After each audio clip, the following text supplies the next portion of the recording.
ओम शांति। ओम शांति। आज 16 जून है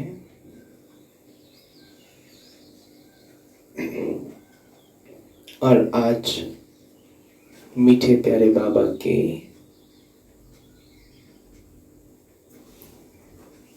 मधुर मधुर साकार महावाक्य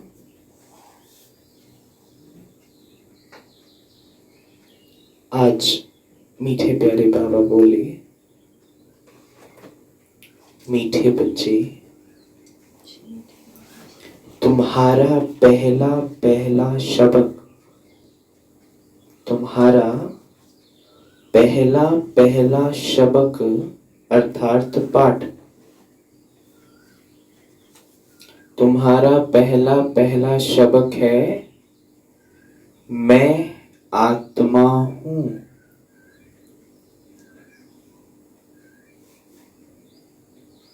शरीर नहीं।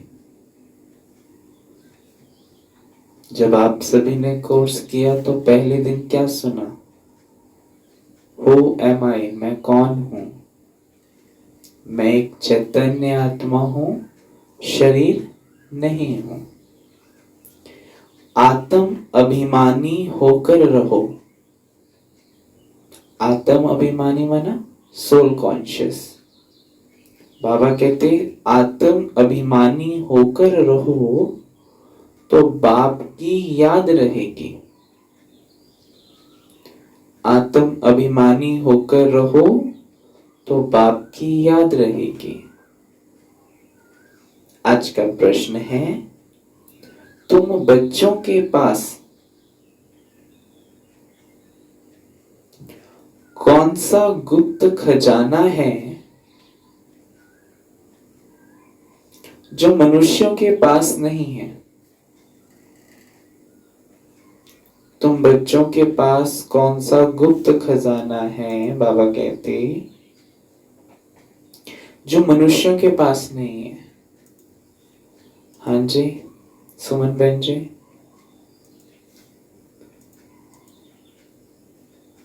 बाबा की मिले ज्ञान का खजाना।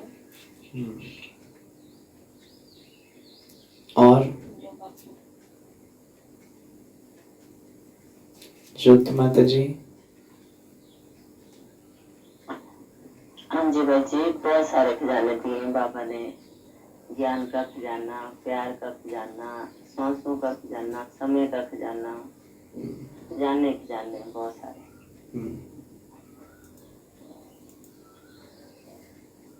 हाँ जी, और सुनाएंगे?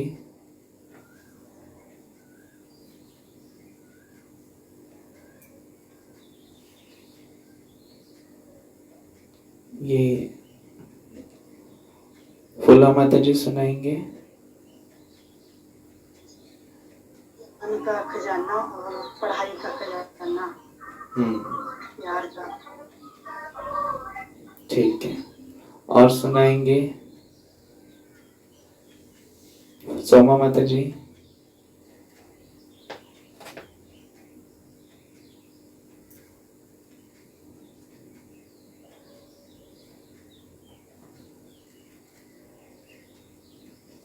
ममता माता जी, अपना कैमरा ऑफ करो।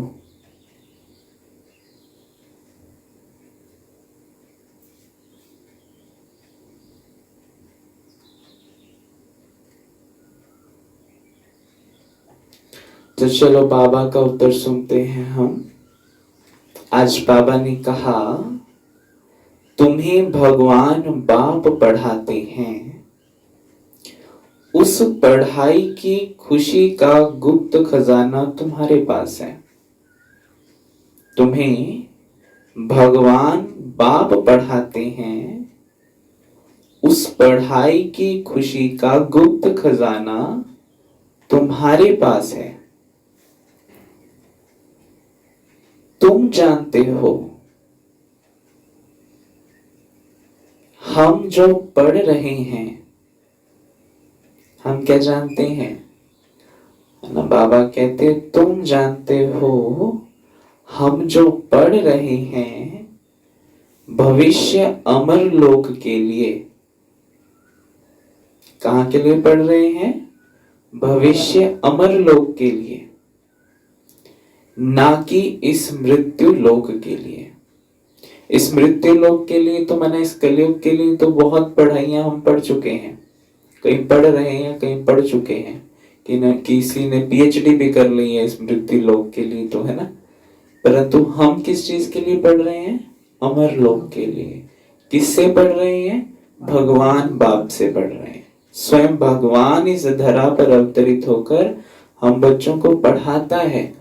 तो कितना बड़ा खजाना है हमारे पास कि भगवान हमको पढ़ा रहा है। बाप कहते हैं, सवेरे सवेरे उठकर, सवेरे सवेरे उठकर घूमो फिरो।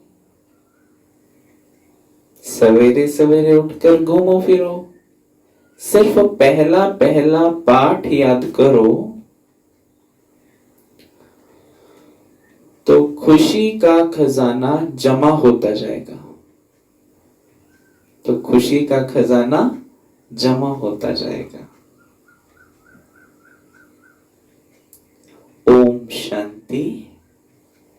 बाप बच्चों से पूछते हैं, बच्चे आत्म अभिमानी हो बैठे हो? अपने को आत्मा समझ बैठे हो? क्या कहेंगे सुमन बहन? हाँ जी, आत्माभिमानी है ना। तो भी बाबा कहते हम आत्माओं को परमात्मा बाप पढ़ाते हैं। बच्चों को ये स्मृति आई है, हम देह नहीं आत्मा है। आई है स्मृति अनीता बहन?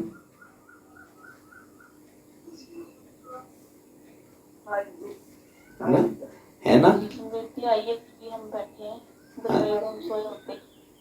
हाँ जी अनीता बहन, क्या सुना रहे हो आप? एक मिनट सुमन बहन, एक मिनट, एक मिनट। अनीता बहन सुना रहे हैं। हाँ जी, आई है ना। कितना बड़ा परिवर्तन हुआ है जीवन में कि आज तक हम अपने आप को शरीर समझते आए। शरीर समझो तो दुख हुआ। अब जब से पता चला कि हम आत्मा हैं तो कितना रिलैक्स हो गए हैं।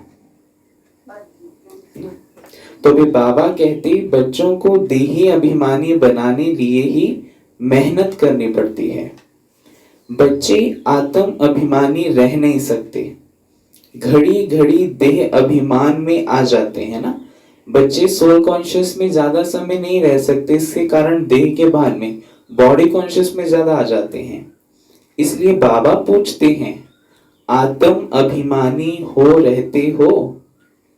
आत्म अभिमानी होंगे तो बाप की याद आएगी। अगर देह अभिमानी होंगे तो लौकिक संबंध याद आएंगे। हाँ, अगर हम सोल कॉन्शियस होंगे तो बाप याद आएगा, और अगर बॉडी कॉन्शियस होंगे तो जो इस बॉडी के संबंध है ना वो सब याद आएंगे। इसलिए बाबा कहते पहले पहले ये शब्द याद रखना पड़े, हम आत्मा हैं।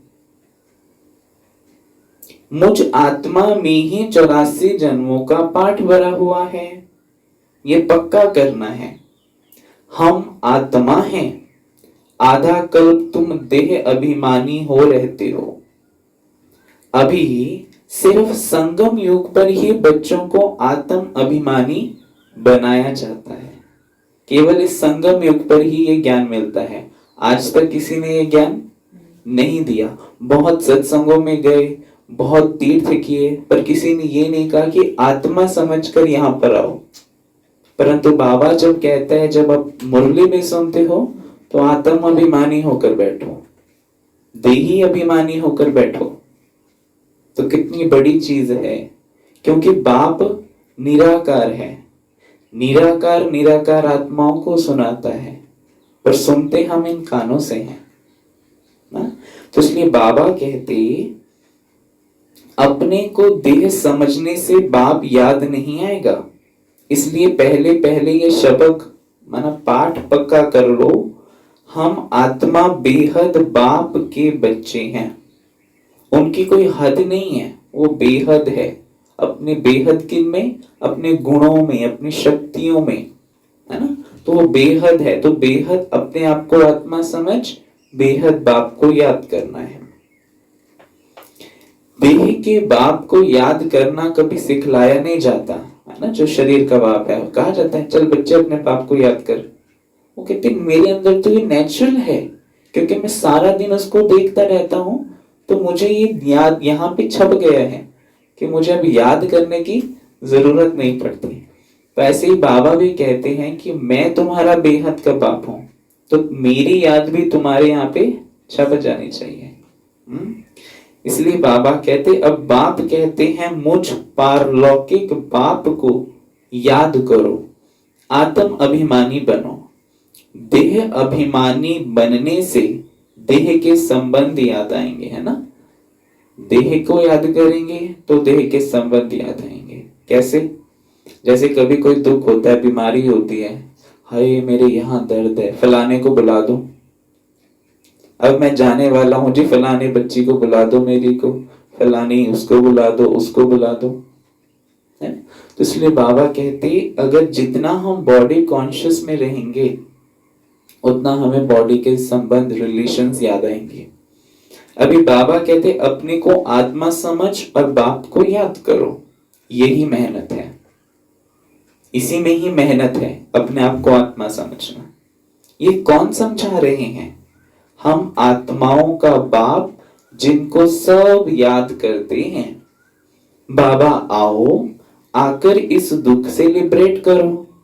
बच्चे जानते हैं इस पढ़ाई से हम भविष्य के लिए ऊंच पद पाते हैं। अभी तुम पुरुषोत्तम संगम युग पर हो। अभी हम कौन सी स्टेज पर हैं? कौन से युग में आ गए हैं? बाबा ने कहा तुम संगम युग पर हो। जिनको परमात्मा की प्राप्ति हो गई वो तो संगम युग पर है। जो भी भगवान को नहीं पहचान पाए वो कलयुग में है। तो इस कलयुग में ही छोटा सा वर्ष बनता है संगम युग, जिसपे केवल ब्राह्मण बच्चे ही ट्रांसफर होते हैं, दुनिया वाला और कोई ट्रांसफर नहीं होता। इसलिए बाबा कहते अमर बाबा, बाबा सदा अमर है ना। तो बाबा कहते अमर बाबा हमको ज्ञान सुना रहे हैं। तो यहाँ जब बैठते हो पहले पहले अपने को आत्मा समझ, बाप की याद में रहना है, तो विकर्म विनाश हो। बाबा का आज मेन फोकस ही यही है कि अपने आप को आत्मा समझ, बाप को याद करना, और याद से ही हमारे जो पाप इस आत्मा में भरे हुए हैं, पापों का घड़ा जो भर चुका है, वो तभी खत्म होगा। हम अभी संगम युग पर हैं। बाबा हमको पुरुषोत्तम बना रहे हैं। कहते हैं मुझे याद करो तो तुम पुरुषोत्तम बन जाएंगे, है ना। पुरुषोत्तम अर्थात उत्तम पुरुष, हाई क्वालिटी वाला इंसान, है ना। तो इसलिए बाबा कहते मैं आया हूं मनुष्य से देवता बनाने।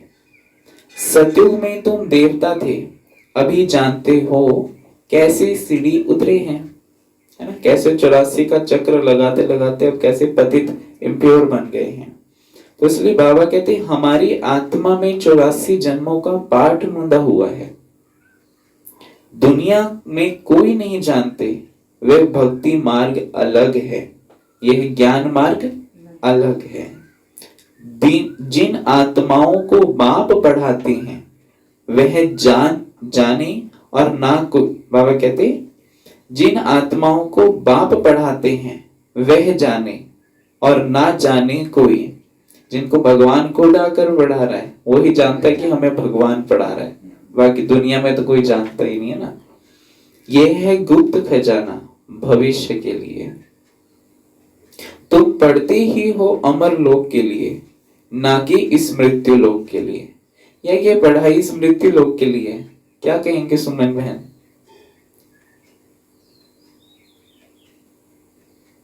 वैसे अमर लोग के लिए, पर मृत्यु लोग में ज्यादा काम आती है। बिल्कुल, हाँ, ये भी लॉजिक अच्छा है। हाँ, तो बाबा कहते, अब बाप कहते हैं, है ना। आजकल तो देखो, तो आजकल तो बहुत जरूरत है। Peoples are getting into high depression problem. आजकल बहुत डिप्रेशन की प्रॉब्लम आ रही है लोगों को, है ना। तो कारण क्या है? इंफॉर्मेशन। क्या इंफॉर्मेशन हम गैदर कर रहे हैं अपने अंदर? माइंड खाली रह रहा है, कोई काम नहीं है उसको करने के लिए। कितना काम करेंगे? इसलिए भगवान हमेशा कहता है उसके अंदर पॉजिटिविटी डालो, सदा अच्छे अच्छे विचार डालो, ताकि इंसान को पता तो चले कि मेरी असली वैल्यू क्या है। नहीं तो बिन वैल्यू से ही चला पड़ा है। जीवन रूपी गाड़ी सबके लिए जरूरी है। इसको सीखना भी, कैसे चलाना। हमने तो ज्ञान सीखा होगा तो एक्सीडेंट नहीं होगा। बिल्कुल ऑब्वियस, बिल्कुल क्लियर शब्दों में भगवान ने इतना अच्छा ज्ञान स्पष्ट किया है। क्योंकि अगर इससे निकल गए ना, वापस इसमें आ नहीं सकते, और निकल गए तो कुछ पुरुषार्थ भी नहीं कर सकते। तो इसकी वैल्यू भी बहुत है और इसकी वैल्यू भी बहुत है। तो वैल्यूबल बनो, वैल्यूलेस नहीं बनना है। इसलिए बाबा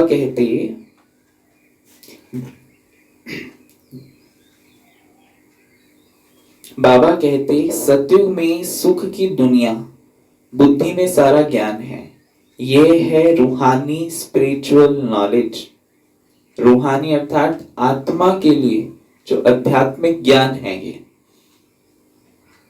बाप ज्ञान का सागर, स्पिरिचुअल फादर है ना, आध्यात्मिक फादर है वो हमारा। वह है देही का बाप, माना आत्मा का बाप। बाकी तो सभी देह के ही संबंधी हैं। अब देह के संबंध तोड़ एक से जोड़ना है। गाते भी हैं, मेरा तो एक दूसरा ना कोई। जैसे मीरा गाती थी, मेरा तो एक गिरधर गोपाल दूसरा ना कोई, है ना। तो ऐसे हमारा तो एक शिव बाबा दूसरा ना कोई। हम एक बाप को ही याद करते हैं, देह को भी याद नहीं करते। यह पुरानी देह तो छोड़नी है, यह भी तुमको ज्ञान मिलता है। यह शरीर कैसे छोड़ना है, याद करते करते शरीर छोड़ देना है। इसलिए बाबा कहते हैं देही अभिमानी बनो, अपने अंदर घोटते रहो। बाप बीज और झाड़ को याद, बाप बीज और झाड़ को याद करना है। बाप जो बीज है, इस सृष्टि रूपी झाड़ का बीज है, और बाबा ने कहा ऊपर जो झाड़ है, तना है, टाल टानियां है, पूरे को याद करना है। कैसे वृद्धि होती है झाड़ की, है ना।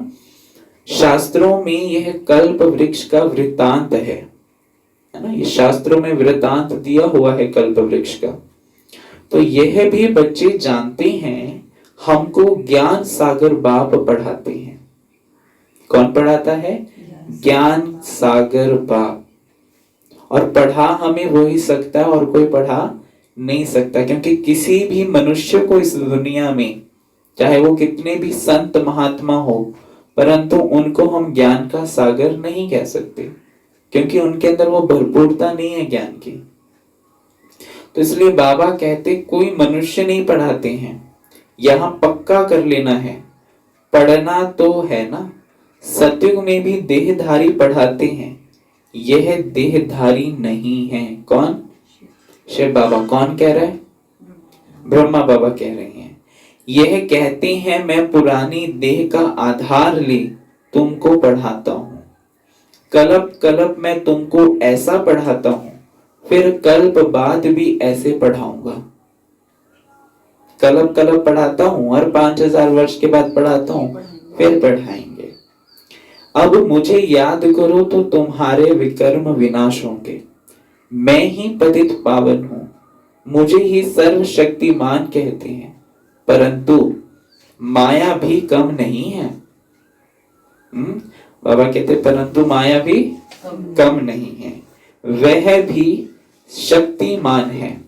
कहां से गिराया है ना, कहां कितनी बड़ी स्टेज पर पहुंच जाते हैं और फिर वहां से नीचे जैसे कि पट पर ले आती है। इतनी प्रबल है माया भी, है ना। कहीं जब क्या होता है ना, योग करते करते बैठे हुए हैं, कहीं निद्रा में चले गए, जब योग लग रहा होता है वो माया का लग रहा होता है, फिर उससे माया शक्तिशाली बन जाती है। इसलिए अटेंशन देकर हमें बाबा को याद करना है कि कहीं से भी हमारी लीकेज ना हो जाए, और जहां लीकेज हुई योग में वही माया वो लीकेज को कैच कर लेती है, वहीं पहुंच जाती है। अब याद आने का रास्ता मिल जाता है। हाँ, तो अब याद आता है ना, 84 के चक्र का भी गायन है। यह मनुष्यों की ही बात है। बहुत पूछते हैं जानवरों का क्या होगा। हाँ, बहुत अक्सर पूछते हैं, जब कोर्स करवाते हैं ना, कहीं पूछते हैं जी जानवरों का क्या होगा, फिर अगर हम जानवर नहीं बनेंगे तो जानवरों का क्या होगा। अरे यहां जानवर की बात नहीं है, बाप भी बच्चों से बात करते हैं, बाहर वाले तो बाप को जानते ही नहीं, तो वह क्या बात करेंगे। जानवर भी बात नहीं कर सकते, यहां तो हम भगवान के साथ बातें करते हैं। इसलिए बाबा कहते, कोई कहेंगे हम बाबा से मिलने चाहते हैं, अब जानते कुछ भी नहीं, बैठकर उल्टे सुल्टे प्रश्न पूछेंगे। होता है ना ऐसे ही। अब कोई अनजान व्यक्ति को ले जाए, हाँ जी आप कौन हो, आप कैसे आते हो, उसको पता ही नहीं कुछ, करते क्या हो। भगवान कहेगा उल्टे शब्द प्रश्न पूछते हैं, तो ब्राह्मणी ने इनको पक्का नहीं किया है ना। तो 7 दिन का कोर्स करने के बाद भी पूरा कुछ समझते नहीं है। कहीं ऐसे भी होते हैं कि 7 दिन का कोर्स भी उठा लिया, मना कर लिया, और उसके बाद भी कुछ समझते नहीं है कि यह हमारा बेहद का बाप है, कि शिव बाबा हमारा बेहद का बाप है। ऐसे ही चलो कर लिया हो गया। बाबा कहते जो पुराने भक्त हैं, जिन्होंने बहुत भक्ति की हुई है, उनकी बुद्धि में तो ज्ञान की सब बातें बैठ जाती है। हम सब पक्के भक्त बैठे हैं यहाँ पे, जिन्होंने बहुत श्रेष्ठ भक्ति की है, जिन्होंने भगवान को पहचान लिया है।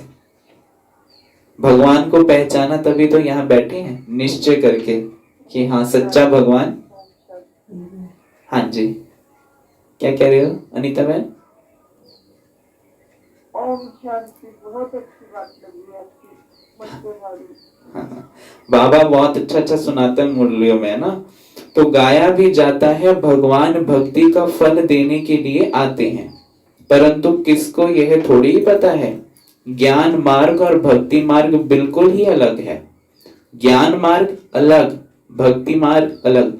जैसे कहते दोनों में जमीन आसमान का फर्क है। आज तक हम भक्ति में क्या करते आए, और जैसे ही ज्ञान में आए तो कितना बड़ा ड्रास्टिक चेंज हो गया, है ना। तो बाबा कहते परंतु किसको यह थोड़ी ही पता है ज्ञान मार्ग और भक्ति मार्ग बिल्कुल अलग ही है। सारी दुनिया है भक्ति मार्ग में, कोटों में कोई आकर यह पढ़ते हैं, क्योंकि गायन भी गीता में यही है कि मेरे यथार्थ स्वरूप को, ज्ञान को कोटों में कोई में भी कोई विरला ही पहचान पाता है। तो हम कोटों में कोई में भी कोई विरले आत्माएं हैं, जिन्होंने पूरा पक्का निश्चय कर लिया कि मेरा तो यही है और दूसरा कोई नहीं है। तो इसलिए बाबा कहते समझानी तो बहुत मीठी है ना, 84 जन्मों का चक्र भी मनुष्य ही जानेंगे ना। तुम आगे कुछ नहीं जानते थे, शिव को भी नहीं जानते थे। शिव के मंदिर कितने ढेर हैं, शिव की पूजा करते, जल डालते, शिवाय नमः कहते, क्यों पूजते, कुछ भी नहीं जानते। करते थे सब कुछ, पानी डालना, पता नहीं क्या क्या, धतूरा डालना, पर वास्तविकता में उसका रहस्य क्या है वो नहीं समझा। बस हमारे भाई मेरे मम्मी पापा ने बताया है तो हम कर रहे हैं, उनको उनके मम्मी पापा ने बताया है तो कर रहे हैं। वो कहते हैं जी हमारे पीछे दादा दादी ने बताया है तो हम कर रहे हैं। ये रीत चलती आती है। कहेंगे इसका रहस्य समझो तो कहते जरूरत नहीं है, जैसे कर रहे हैं वैसे ही ठीक है। वरना आंखें जैसे वो कर दिखाते हैं ना, गांधारी का मिसाल दिखाते हैं। पति तो अंधा था, सोचती है मैं भी क्या करूंगी, देखकर खुद भी आंखों पे पट्टी डाल लेती है।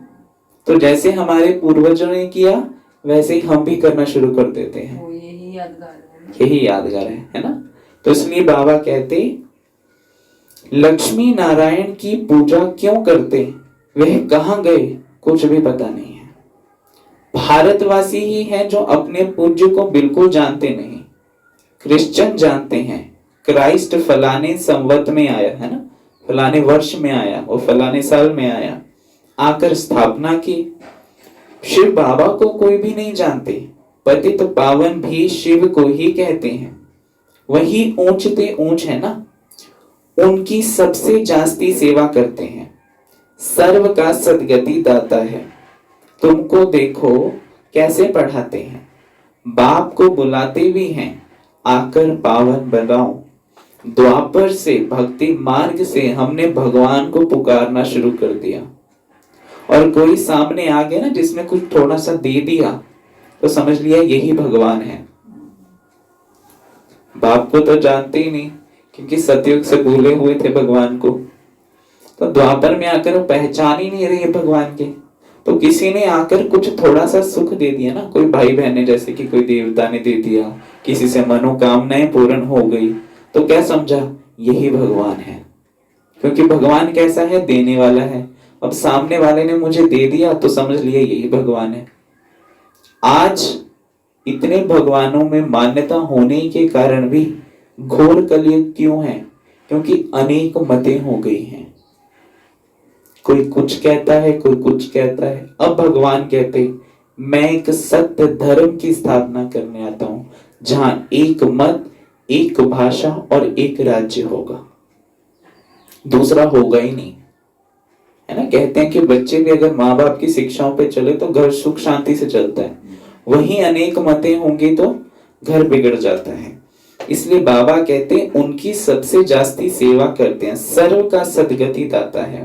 तुमको देखो कैसे पढ़ाते हैं, बाप को बुलाते भी हैं कि आकर पावन बनाओ। मंदिर में कितनी पूजा करते हैं, कितनी धूमधाम, कितना खर्चा करते हैं। श्रीनाथ के मंदिर में, जगन्नाथ के मंदिर में जाकर देखो, है तो एक ही जगन्नाथ, जगन्नाथ जिसको कहेंगे, जगन्नाथ है ना, जगन्नाथ। तो जिसको जगन्नाथ कहते हैं कि पास चावल का हांडा चढ़ाते हैं, वहां से चावलों का भोग लगता है। और श्रीनाथ पर तो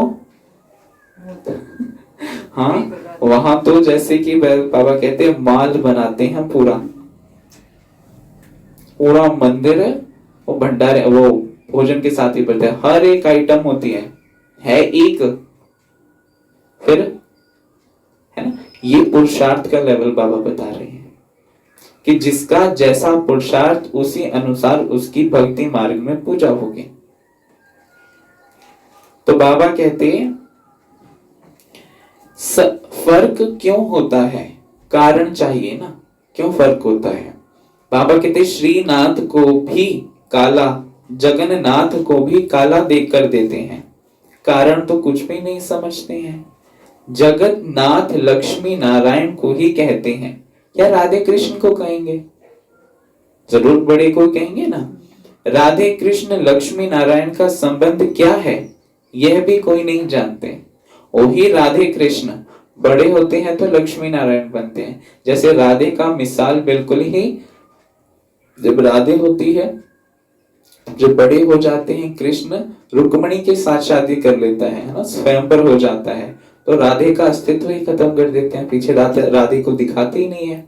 मानो वही राधे, वही कृष्ण, वही फिर क्या बन जाते हैं, लक्ष्मी नारायण बन जाते हैं। तो बाबा कहते अभी तुम बच्चों को मालूम पड़ा है कि हम पूज्य देवता थे, फिर पुजारी बने हैं। हम ही पूज्य थे और हम ही पुजारी बने हैं। चक्र लगाया, अभी फिर देवता बनने के लिए हम पढ़ते हैं। ये कोई मनुष्य नहीं पढ़ाते हैं, भगवानुवाच है। ज्ञान सागर भी भगवान को कहा जाता है। यहाँ तो भक्ति के सागर बहुत हैं, जो पतित पावन ज्ञान सागर बाप को याद करते हैं, है ना। भक्ति के सागर तो बहुत है यहाँ पे। तुम पतित बने फिर पावन जरूर बनना है। यह है ही पतित दुनिया, यह स्वर्ग नहीं है। बैकुंठ कहाँ है ये किसको पता नहीं है। दुनिया वाले कहते हैं कि ऊपर होगा कहीं स्वर्ग, बाबा कहते हैं यही स्वर्ग बनेगा और यही नर्क बनता है। ये दुनिया ही जब गंदी हो जाती है, अब घर में जैसे गंद पड़ा रहता है तो क्या कहते हैं कितना गंदा घर लग रहा है ना, कितना जैसे कि कलयुग होता है ना वैसा घर लग रहा है। और वही घर को अगर साफ सफाई रेनोवेशन कर दो तो क्या कहेंगे, अरे कितना सुंदर लग रहा है, चमचमा रहा है घर। तो इस दुनिया में ही जब गंद है तो कलयुग है, और यही जब साफ सफाई हो जाएगी, सोने के महल होंगे, चारों तरफ हरियाली होगी, प्रकृति सहयोगी होगी, तो कहेंगे वो स्वर्ग है। इसलिए बाबा कहते हैं बैकुंठ गया, तो फिर नर्क का भोजन आदि तुम उनको क्यों खिलाते हो। अगर जी फलाना मर गया तो मर के स्वर्ग चला गया, तो स्वर्ग में तो बड़े अच्छे अच्छे पकवान मिल रहे होंगे उसको, तो यहाँ के क्यों खिलाते हैं फिर उसको। तो फिर बाबा कहते सत्युग में तो बहुत ही फल फूल आदि होते हैं, यहाँ क्या है, यहाँ तो कुछ भी नहीं है, ये है नर्क। अभी तुम जानते हो बाबा द्वारा हम स्वर्गवासी बनने का पुरुषार्थ कर रहे हैं। अगर किसी को कहो ना तुम नर्क में हो, तो कहेंगे तुम बहुत ज्यादा स्वर्ग में हो, और जब मानते नहीं है उस चीज को, एक्सेप्ट नहीं करते, और वही कोई शरीर छोड़कर चला जाते हैं, जी फलाना तो स्वर्ग सिधार गया, वो स्वर्ग चला गया माना कहीं और चला गया, यहाँ तो नहीं है, तो आप कहाँ हो, दोनों नर्क में हो। तो एक्सेप्ट क्यों नहीं करते बातों को, है ना। तो बाबा ये कितना क्लियर करके समझाता है। पतित से पावन बनना, बाबा कहते बाप ने युक्ति तो बताई है, कलब कलब बाप की भी युक्ति बतलाते हैं। मुझे याद करो तो विकर्म विनाश होंगे। अभी तुम जानते हो हम पुरुषोत्तम संगम युग पर हैं। तुम ही कहते हो बाबा हम 5000 वर्ष पहले यह बने थे। केवल 5000 वर्ष की बात है, बाकी अगर कहें लाखों वर्ष का तो उसका हिसाब ही नहीं है हमारे पास। तो इसलिए बाबा ने कहा कोई लाखों वर्ष की बात नहीं है, केवल 5000 वर्ष की बात है। इसलिए बाबा कहते तुम ही जानते हो, कलब कलब यह अमर कथा बाबा से सुनते हैं। अमर कथा अब ये भी नहीं है ना, जैसे दिखा दिया कि सदा के लिए अमर रहे, माना अभी हम अमर कथा सुनते हैं, सतयुग में जाकर इच्छा अनुसार 150 वर्ष की आयु पूर्ण करके ही शरीर का त्याग करेंगे अपनी इच्छा अनुसार, उसको कहेंगे अमर भव का वरदान, है ना। तो इसलिए बाबा कहते हैं शिव बाबा ही अमरनाथ है। अब सच्चा सच्चा अमरनाथ कौन है, शिव बाबा है। बाकी ऐसे नहीं कि पार्वती को बैठ कथा सुनाते हैं। अब हम सब ये पार्वतियां हैं, है ना, हम सब कौन है, पार्वतियां, और अमर बाबा के हम ये महावाक्य अमर कथा सुन रहे हैं, ये सच्ची सच्ची अमर कथा है। तो इसलिए बाबा कहते वह है भक्ति।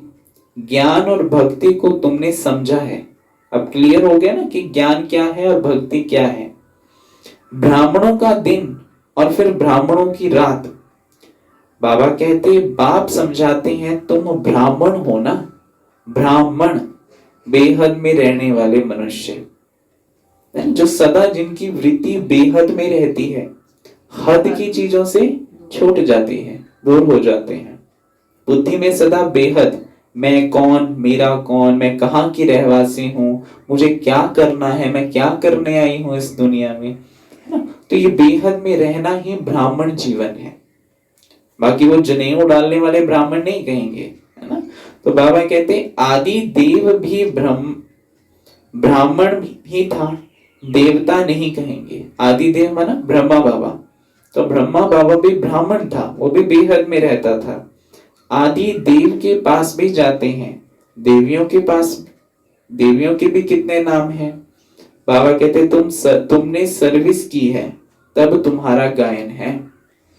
भारत जो वॉइसलेस था वह फिर विशेष बन गया है, जो एकदम संपूर्ण निर्विकारी था और आज संपूर्ण विकारी बन गया है। आज देखो तो विकार ही विकार लगा पड़ा, सबकी बुद्धि में जैसे विकार चढ़ा हुआ है।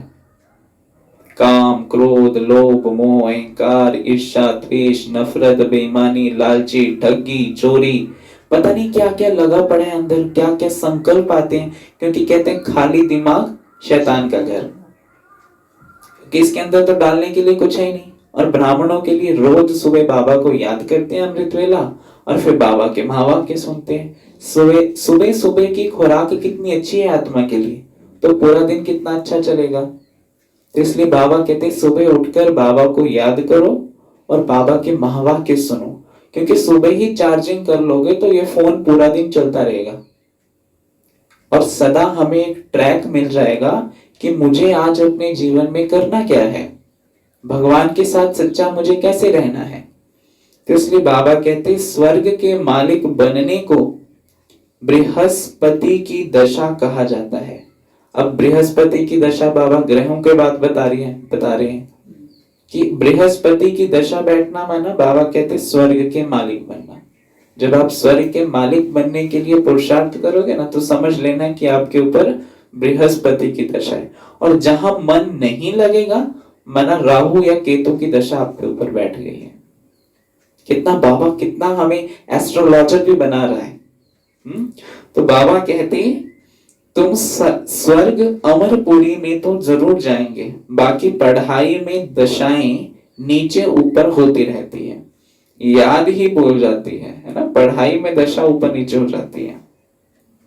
बाप ने कहा है मुझे याद करो, गीता में भी है भगवान वाच, काम महाशत्रु है।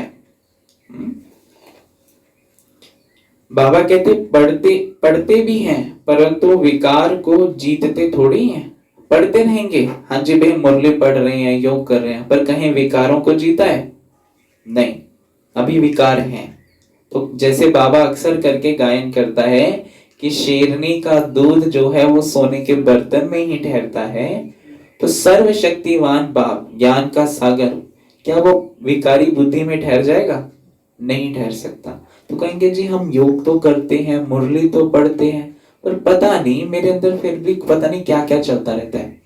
बाबा कहते हैं अपना चेक करो, क्या किया पूरे दिन में, व्यर्थ किया है ना, विकारों में गए तो आपका योग नहीं लगेगा, बुद्धि टिकेगी नहीं। इसलिए चेकिंग करो, चेक एंड चेंज, ये प्रोसेस अपने जीवन में अपना लो। बाबा कहते भगवान ने कब कहा? 5000 वर्ष हुआ। अब फिर भगवान कहते हैं काम महाशत्रु है, इन पर जीत पानी है, यह आदि मध्य अंत दुख देने वाला है। दुख है काम की बात, मुख्य है काम की बात, इस पर ही पवित्र बना कहा जाता है ना, काम विकार। बाबा कहते हैं मुख्य है काम, क्योंकि इसी के कारण ही मनुष्य की गिरती कला हुई है। अभी पता पड़ा है कि यह चक्र फिरता है, हम पतित बने हैं, फिर बाप आकर पावन बनाते हैं ड्रामा अनुसार। बाबा बार बार कहते हैं पहले पहले अलफ को याद करो, अलफ माना अल्लाह। श्रीमत पर चलने से ही तुम श्रेष्ठ बनेंगे। यह भी तुम समझते हो हम पहले श्रेष्ठ थे, अभी बाबा कहते भ्रष्ट बने हैं, अब फिर श्रेष्ठ बनने का पुरुषार्थ कर रहे हैं, दैवी गुण धारण करना है, किसको भी दुख नहीं देना है, सबको रास्ता बताते जाओ। बाप कहते हैं मुझे याद करो तो पाप कट जाएंगे। पतित पावन तुम मुझे ही कहते हो ना, पतित पावन मुझे ही बुलाते हो, मुझे ही कहते हो। तो बाबा कहते मेरी याद के सिवाय तुम्हारे पाप को कोई भी चीज काट नहीं सकती, ना कोई गंगा स्नान करने से हमारे पाप कट सकते हैं, क्योंकि गंगा स्नान पानी स्नान से तो शरीर की मैल निकलेगी ना, आत्मा की मैल तो नहीं निकल सकती। जप तप दान पुण्य करने से आत्मा पवित्र नहीं हो सकती, पवित्र होगी तो केवल उस भगवान की याद से। जब इस आत्मा के अंदर है ना, जैसे अब कहते हैं अब घड़ा है, घड़े को अंदर गंदा पानी है, तो उसको साफ करना है तो क्या करना पड़ेगा, उसको भरते जाओ भरते जाओ भरते जाओ, तो गंदा निकलता जाएगा और नीचे अच्छा अच्छा आता जाएगा। तो ऐसी इस आत्मा के अंदर जो गंध है वो कैसे, भगवान की याद डालते जाओ डालते जाओ डालते जाओ तो गंध निकलता जाएगा। जिसको कहा कि सागर मंथन हुआ था, तो जब सागर मंथन हुआ तो विकारों को उन्होंने रस्सी बनाया और उसके बीच जब उनका उसका मंथन किया तो पहले विष निकला, विकार निकले, गंध निकला, फिर हीरे मोती निकलना शुरू हुआ, फिर लास्ट में तो अमृत ही निकल गया। तो ऐसे ही जब जितना हम बाबा के साथ योग लगाएंगे, पहले पहले तो मन इधर उधर भागेगा, उसको फिर बिठाना है 15 मिनट, आधा घंटा, है ना, आधा घंटा से 35 मिनट्स, 45 मिनट्स, फिर 1 घंटे पे आ जाओ, फिर और अभ्यास बढ़ाते जाओ। जितना अभ्यास बढ़ाते जाएंगे उतनी आत्मा में शक्ति बढ़ती जाएगी और ये पावन होता जाएगा। इसलिए बाबा कहते सबको रास्ता बताते जाओ। बाप कहते हैं मुझे याद करो तो पाप कट जाए। पतित पावन तो मुझे ही कहते हो ना, ये कोई को पता नहीं कि पतित पावन कैसे आकर पावन बनाते हैं। कल्प पहले भी बाप ने कहा था मामेकम याद करो। कल्प पहले भी, माना 5000 साल पहले भी बाबा ने कहा था कि मुझ एक बाप को याद करो। अब फिर बाबा कह रहे हैं ये योग अग्नि है जिससे पाप दग्ध होते हैं।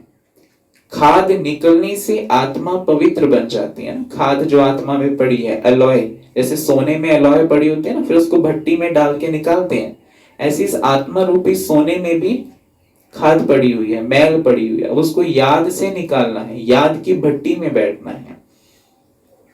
तो बाबा कहते बाप का भी ड्रामा में पार्ट है जो तुम बच्चों को आकर देही अभिमानी बनाते हैं, सोल कॉन्शियस बनाते हैं ना। बाबा का पार्ट है बनाने का। पवित्र भी बनना है। तुम जानते हो सतयुग में हम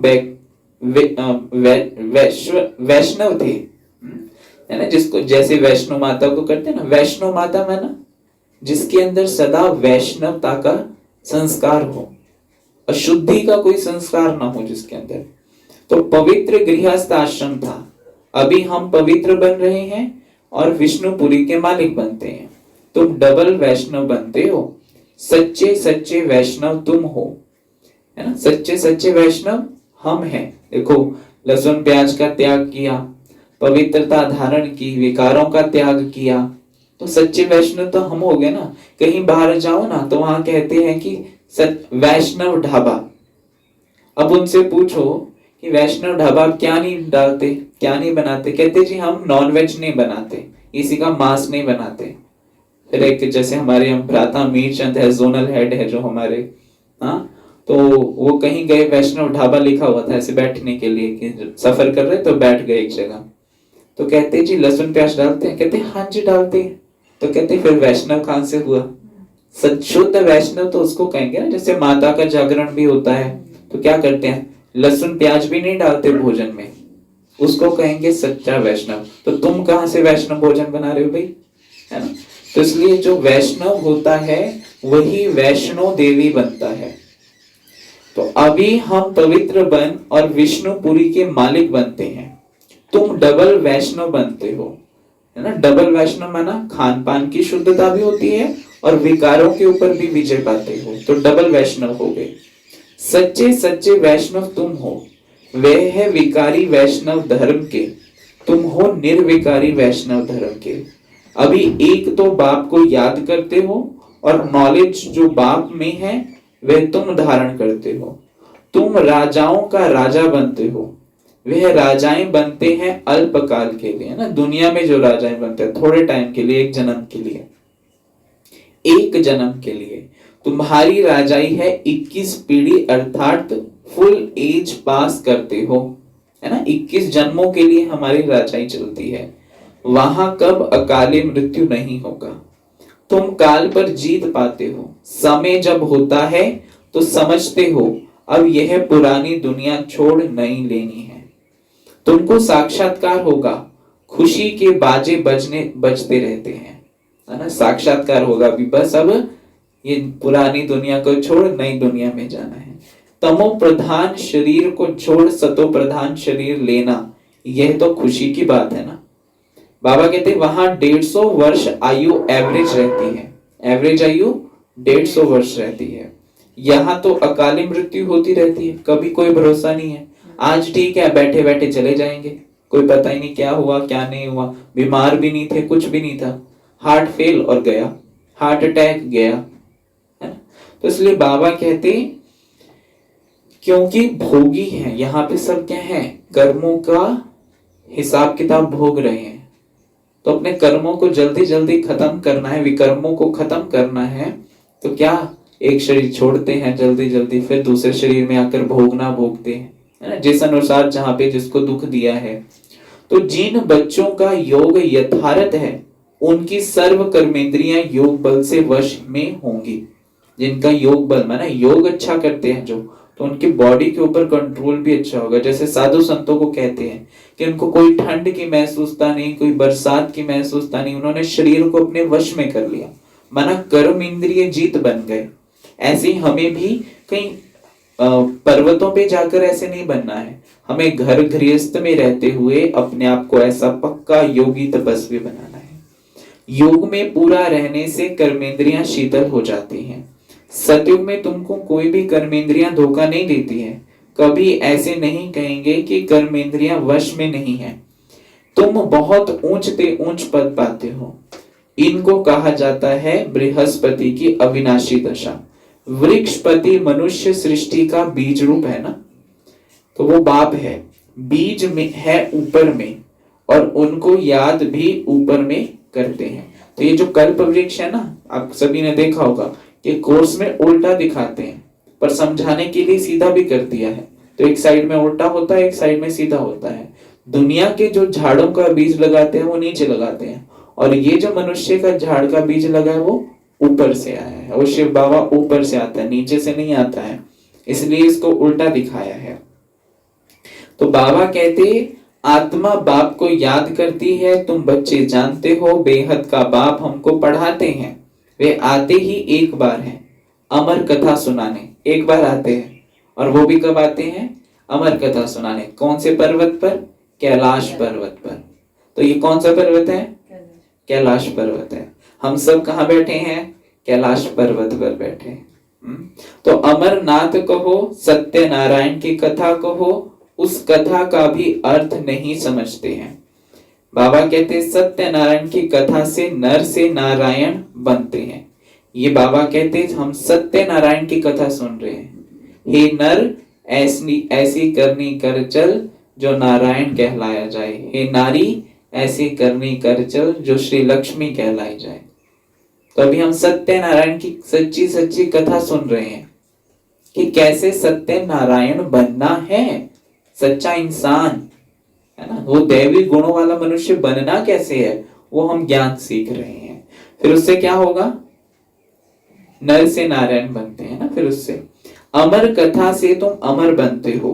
बाबा हर एक बात क्लियर कर समझाते हैं, बहुत क्लियर किया आज बाबा ने, मुरली बहुत अच्छी है, सभी फिर से इस मुरली को पढ़ना।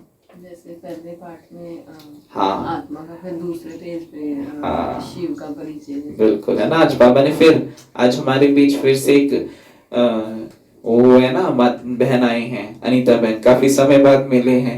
हाँ, तो बाबा ने फिर दोबारा से कोर्स का पाठ शुरू करवा दिया। अच्छा, मीठे मीठे सिक्के लदे बच्चों प्रति माता पिता बाप दादा का याद प्यार और गुड मॉर्निंग। रूहानी बाप की रूहानी बच्चों को नमस्ते जी। हम रूहानी बच्चों की रूहानी बाप दादा को याद प्यार, गुड मॉर्निंग और नमस्ते जी, नमस्ते जी, नमस्ते जी। मेरे बाबा, मीठे बाबा, प्यारे बाबा, शुक्रिया बाबा। धारणा के लिए मुख्य सार है, योग बल से अपनी कर्मेंद्रियां, सर्व कर्मेंद्रियों को वश में करना है। योग बल से अपनी सर्व कर्मेंद्रियों को वश में करना है। एक वृक्षपति बाप की याद में रहना है ना। वृक्ष का पति कौन, बीज शिव बाबा, तो उसको उसकी याद में रहना है। सच्चा वैष्णव अर्थात पवित्र बनना है। अब सच्चा वैष्णव बाबा ने दो कहा, डबल वैष्णव। एक तो खान पान की शुद्धि, विकारी भोजन नहीं, और दूसरा पवित्रता धारण करनी है, विकार में नहीं जाना है। काम क्रोध लोभ मोह अहंकार इनसे परे रहना है। दूसरा है सवेरे उठकर पहला पाठ पक्का करना है कि मैं आत्मा हूं, शरीर नहीं। सवेरे उठकर पहला पहला पाठ यही पक्का करना है कि मैं आत्मा हूं, ना कि ये शरीर हूं। हमारा रूहानी बाबा हमको पढ़ाते हैं यह दुख की दुनिया अब बदलनी है। हमारा बाबा रूहानी बाबा हमको पढ़ाते हैं और ये दुख की दुनिया अब बदलनी है। ऐसे बुद्धि में सारा ज्ञान सिमरण होता रहे। ऐसे जो कहीं कहते हैं ना कि हमें योग नहीं लगाना आता, तो ये बाबा ने युक्ति बताई है कैसे योग लगाना है ना। वरदान है स्वयं के प्रति इच्छा मात्रम अविद्या बन। स्वयं के प्रति इच्छा मात्रम अविद्या बन, बाप समान अखंड दानी परोपकारी भव। बाप समान अखंड दानी परोपकारी भव। स्पष्टीकरण है वरदान का, जैसे ब्रह्मा बाप ने स्वयं का समय भी सेवा में दिया, स्वयं निर्माण बन बच्चों को मान दिया, है ना, मान से परे रहा और फिर बच्चों को मान दिया। काम के नाम की प्राप्ति का भी त्याग किया कि मैंने काम किया तो मेरा नाम होना चाहिए, इसका भी त्याग किया। नाम मान शान सब में परोपकारी, परे, इनसे भी परे, है ना, दूसरों का मान रखने वाला बाबा। अपना त्याग कर दूसरों का नाम किया, स्वयं को सदा सेवाधारी रखा, बच्चों को मालिक बनाया, स्वयं का सुख बच्चों के सुख में समझा कि बच्चों को सुख तो मुझे भी सुख। ऐसे बाप समान इच्छा मात्रम अविद्या, है ना, घर में भी लौकिक में भी माँ बाप ऐसे करते हैं, बच्चे खुशी तो हम भी खुशी, तो अपनी इच्छाओं को त्याग करते हैं कि मुझे मिले चाहे ना मिले, मेरे बच्चों को मिलना चाहिए। ऐसे भगवान भी हमें कहता है कि आपको मिले चाहे ना मिले, आपकी रचना को जरूर मिलना चाहिए, हमारी रचना। तो खुद भी इच्छा मात्रम, इच्छाओं से परे हो जाना है। अर्थात मस्त फकीर बन अखंड दानी परोपकारी बनो तो विश्व कल्याण के कार्य में तीव्र गति आ जाएगी। मुझे चाहिए, इसी में फंसे हैं, मुझे ये चाहिए, मुझे फलाना गहना चाहिए, मुझे फलाना सूट चाहिए, फलानी ड्रेस चाहिए, वो चाहिए। फिर ये जो चाहिए का संस्कार होता है ना, तो ये अच्छा बनने नहीं देता। इच्छा कभी अच्छा नहीं बनने देती है। इसलिए बाबा कहते कि आप सदा मस्त फकीर बनो, अखंड दानी और परोपकारी बनो तो विश्व कल्याण के कार्य में तीव्र गति हो जाएगी। केस और किस्से समाप्त हो जाएंगे। अनेक केसेस आते हैं, किस्से भी बड़े बड़े बन जाते हैं, तो बाबा कहते हैं वो सब खत्म हो जाएंगे जब आप इच्छा मात्रम अविद्या बन जाओगे। आज का स्लोगन है ज्ञान गुण और धारणा। ज्ञान गुण और धारणा में सिंधु बनो। ज्ञान गुण और धारणा में सिंधु बनो, स्मृति में बिंदु बनो। है ना? सिद्ध पुरुष जिसको कहते हैं ना, हर चीज का ज्ञान हो, धारणा हो, और फिर बाबा कहते स्मृति में क्या हो, मैं बिंदु आत्मा, बस केवल मैं आत्मा, सब चीजों से परे, ज्ञान गुण से भरपूर, बिंदु और सिंधु के समान। अच्छा जी, ओम शांति।